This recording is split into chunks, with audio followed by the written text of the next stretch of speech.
Kay pangandoy nga makasinati og snow o white Christmas ug tungod kay sa travel restriction tungod usab sa pandemic, usa ka pamilya sa Dakbayan Sugbo nakamugna og white Christmas village sud sa ilahang panimay. Atong sayran pinaagi sa report ni Femery Dumabo.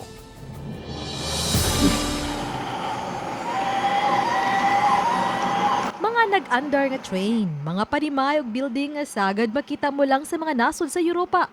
Aduna sa mga puti sa palibot nga susamag snow. Sa unang tan-aw makaingon ka nga didto na gyud ka sa laing nasod. Pero kabahin lang di kini sa Christmas Village sa pamilyang Ibarra, diha sa barangay Basak Pardo, sa Dakbayan sa Subo.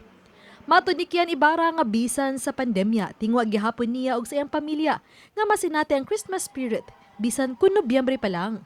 Gawa sa setting nga naa sa gawa sa nasod, ang mga tawo-tawong makita nagsimbolo sa mga overseas Filipino workers. Ever since sa bata pa ko, miss, kanang ganahan gyud ko maghimo og katong bilin pa gani nativity scene o so mo akong inspiration ever since. So karon nga mo na ako sweldo, makapalit na ko so gahinay ko og palit ani. Paskong Pinoy amidst the pandemic kay kung makita nimo naa diri atong gi-highlight ang Pinoy scene sa Christmas unya makita nimo ang mga tao dito nga nanimba, nagmask. Sila sa iyang asawa ug tulo ka mga anak ang nagtinabangay sa pag-conceptualize og paghimo niini.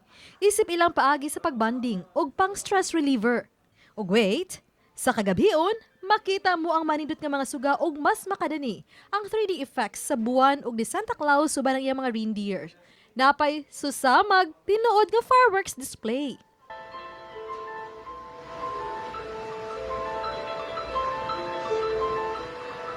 Nakahuna-huna ako nga butangan ako kuan kanang holographic 3D effects para maka-feel gayta nga mintras ang village na mo kay classical kayo maka nadyo siya hint nga technological advancement.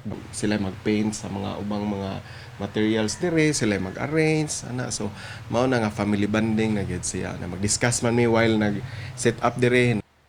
Kay Paskong OFW ang konsepto ning tuiga nga Christmas Village sa pamilyang Ibarra. Hinungdan nga di gyud mawala ang replika sa Basilica Minore del Santo Niño, Magellan's Cross ug anaw sa pangbaguhay lang nga nahuman nga katulong taytayan ang Sislex ug ang uban pang mga nabantog nga lugar nga suruyanan dinhi sa Sugbo. Dugang sa pamilyang Ibarra, di kinahanglang mo gastog dako aron ma-materialize ang gikahinaman, kundili passion o creativity lang ang gikinahanglan.